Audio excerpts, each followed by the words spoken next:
और आज हम डिस्कस कर रहे हैं ऑप्टिकल आइसोमेरिज्म, स्टीरियो आइसोमेरिज्म का एक सबसे इंपॉर्टेंट पार्ट। ठीक है, चलिए देखते हैं ऑप्टिकल आइसोमेरिज्म। ऑप्टिकल आइसोमेरिज्म होता क्या है? सबसे पहले तो हमने आइसोमेरिज्म में देखा था कि डिफरेंट जो है वो केमिकल और फिजिकल प्रॉपर्टीज होनी चाहिए। यहां हम क्या कह रहे हैं कि स्ट्रक्चर सेम होनी चाहिए, यानी स्ट्रक्चरल आइसोमेरिज्म नहीं होनी चाहिए और उसमें ऑप्टिकल प्रॉपर्टी डिफरेंट हो, यानी मॉलिक्यूलर फॉर्मूला तो सेम हो, स्ट्रक्चर भी सेम हो और डिफरेंट हो इसमें ऑप्टिकल प्रॉपर्टीज। और यहां ऑप्टिकल प्रॉपर्टीज डिफरेंट कौन सी होंगी? वो होंगी प्लेन पोलराइज्ड लाइट, पीपीएल। इसको रोटेट कराने के लिए जो रोटेशन डायरेक्शन आएगी, direction of rotation of PPL, वो डिफरेंट आनी चाहिए। ठीक है दोस्तों, तो देखते हैं नेक्स्ट इसके अंदर कि क्या कंडीशन है, क्या कंडीशन है कि ये ऑप्टिकल रोटेशन डिफरेंट आएगा। क्योंकि हमने देखा है कि आइसोमेरिज्म में हम सभी आइसोमेरिज्म में एक एक कंडीशन लेते हैं। जैसे जीआई के अंदर हमने लिया था रेस्ट्रिक्टेड रोटेशन, वैसे ही ऑप्टिकल आइसोमेरिज्म में हम लेते हैं मॉलिक्यूलर एसिमेट्री। ये इसेंशियल कंडीशन है ऑप्टिकल आइसोमेरिज्म की, यानी ये कंडीशन तो होनी चाहिए, मस्ट है ये कंडीशन। नेक्स्ट, अब ये ऑप्टिकल जो ये मॉलिक्यूलर एसिमेट्री है, ये मॉलिक्यूलर एसिमेट्री आएगी कैसे? उसके लिए हमने कुछ और कंडीशंस देखी हैं, यानी इसकी सब कंडीशंस, और वो है chiral molecule, chiral molecule, absence of POS and COS. यहां हम कायरल मॉलिक्यूल को एसिमेट्रिकल मॉलिक्यूल भी कह सकते हैं। ठीक है, अब ये कायरल मॉलिक्यूल कैसे पता करते हैं? कायरल मॉलिक्यूल का मतलब यहां पर है कि कायरल कार्बन प्रेजेंट हो, कायरल कार्बन। यहां देख रहे हैं जिस, अब कायरल कार्बन किसको कहेंगे हम? कायरल कार्बन, और कायरल कार्बन होता है sp3 कार्बन विच है 4 डिफरेंट वैलेंसीज, 4 डिफरेंट ग्रुप्स। तो देखते हैं इसमें क्या, ये जो एग्जाम्पल हमने ले रखे हैं इन एग्जाम्पल में कायरल कार्बन है। अगर कायरल कार्बन है तो एक चांस बनता है कि वो कायरल मॉलिक्यूल हो सकता है। चलिए देखते हैं फर्स्ट एग्जाम्पल। क्या ये कार्बन ऐसा है जिसमें 4 डिफरेंट ग्रुप्स हैं? तो ये कायरल कार्बन हो जाएगा। नेक्स्ट एग्जाम्पल, इसमें हम मोर देन 1 कायरल कार्बन ले रहे हैं। यहां हम देख रहे हैं दोनों इंडिविजुअल कार्बन पर 4 डिफरेंट ग्रुप्स हैं। कायरल कार्बन 1 और मोर देन 1 पॉसिबल हैं, 1 और मोर देन 1 पॉसिबल है, एटलीस्ट 1 कायरल कार्बन तो होना चाहिए। नेक्स्ट, ये तो थे ओपन चेन में। अब साइक्लिक चेन में कायरल कार्बन देखना हो, साइक्लिक चेन में क्या होता है? जिस कार्बन को हम as a chiral carbon represent करना चाहते हैं वहां से बिल्कुल स्ट्रेट एक लाइन बनाओ, और इस लाइन को हम कहेंगे सिमेट्री लाइन या डिवाइडिंग लाइन। इस डिवाइडिंग लाइन पर अगर कोई एटम आता है तो उस एटम को हमें इग्नोर करना है, या ये कहें जो डिवाइडिंग लाइन पर कार्बन आ गया उसको हम नहीं देखेंगे। इसके अलावा जो दोनों तरफ ग्रुप्स हैं इनको देखो। यहां पर हम देख रहे हैं इस कार्बन पर ये sp3 भी है, एक CH3 group, hydrogen group, 2 different group हो गए, और 2 डिफरेंट ग्रुप्स ये हो गए, यानी ये भी कायरल कार्बन होगा, ये भी कायरल कार्बन होगा। देखते हैं इसमें नेक्स्ट, यहां पर देखें तो ये भी कायरल कार्बन और ये भी कायरल कार्बन, क्योंकि यहां से जब हम स्ट्रेट लाइन बनाएंगे और जब यहां से स्ट्रेट लाइन बनाएंगे दोनों ही अनइक्वल हाफ में डिवाइड करेंगे, और अगर अनइक्वल हाफ में डिवाइड हो रहे हैं तो इसको हम कायरल कार्बन कहेंगे। यानी साइक्लिक चेन में कायरल कार्बन को हम इस तरह से देखेंगे। नेक्स्ट इसके बाद में आता है कि कायरल कार्बन तो हो गया, बट अगर मोर देन 1 कायरल, अगर सिंगल कायरल कार्बन है तो वो ऑलवेज ऑप्टिकल एक्टिव होगा।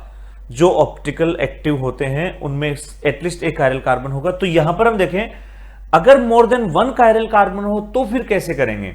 तो उसके लिए हमने एक रूल बनाया कि POS, plane of symmetry, and COS, centre of symmetry, should be absent.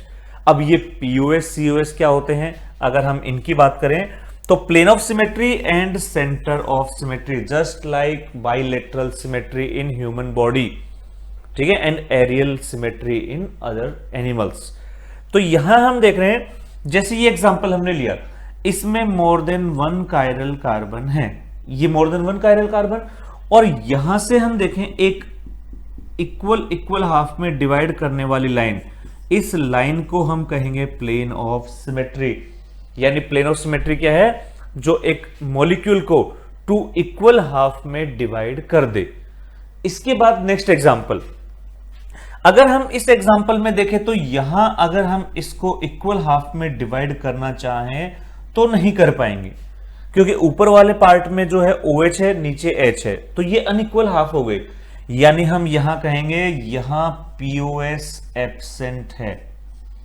इसके अलावा सेंटर ऑफ सिमेट्री जो होता है COS, वो साइक्लिक कंपाउंड में ही हमें देखना है, और साइक्लिक जो COS है only in cyclic compound 4 and 6 membered ring. इसके अलावा क्या करना है आपको, जिसमें कायरल कार्बन है उसमें आपको COS एब्सेंट बता देनी है। एब्सेंट एब्सेंट, यहां भी COS एब्सेंट, यहां POS तो present but COS absent. Clear है? अब हमें कहां देखना है? 4 and 6 मेंबर्ड रिंग में।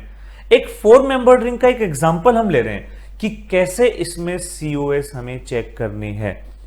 तो यहां अगर हम सेंटर में, क्योंकि सेंटर ऑफ सिमेट्री का तो सेंटर से रिलेशन है, अगर हम यहां सेंटर से देखें तो ये जो सेम ग्रुप हैं ये इक्वल एंड अपोजिट साइड में होने चाहिए।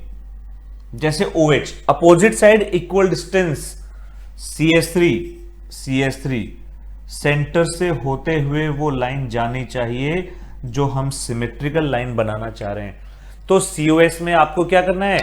सेम, यानी जो सिमिलर ग्रुप्स हैं इक्वल एंड अपोजिट डायरेक्शन में होने चाहिए। अगर एक भी ग्रुप ऐसा मिल गया जो इक्वल एंड अपोजिट डायरेक्शन में नहीं है तो उसमें COS नहीं होगी। यहां तो हम कहेंगे कि इसमें COS है, इसमें COS है। अब COS के होने या POS के होने से मॉलिक्यूल की एसिमेट्री या ऑप्टिकल एक्टिविटी पर क्या डिफरेंस आएगा, चलिए देखते हैं। तो यहां हम क्या देख रहे हैं, हमने 4 कंडीशंस बना ली, और वो 4 कंडीशंस कौन कौन सी हैं? First condition, plane of symmetry present, centre of symmetry present. Second condition, plane of symmetry present but centre of symmetry absent. Plane of symmetry absent, centre of symmetry present. इन तीनों condition में, यानी एक भी अगर प्रेजेंट हो गया, तीनों में से कोई एक भी प्रेजेंट हो गया तो ये ऑप्टिकली इनएक्टिव हो जाएगा। ऑप्टिकली इनएक्टिव, ये एक्टिव इनएक्टिव का मीनिंग क्या होता है? जो प्लेन पोलराइज्ड लाइट को रोटेट करे वो तो एक्टिव, और जो इसको रोटेट ना करे वो इनएक्टिव।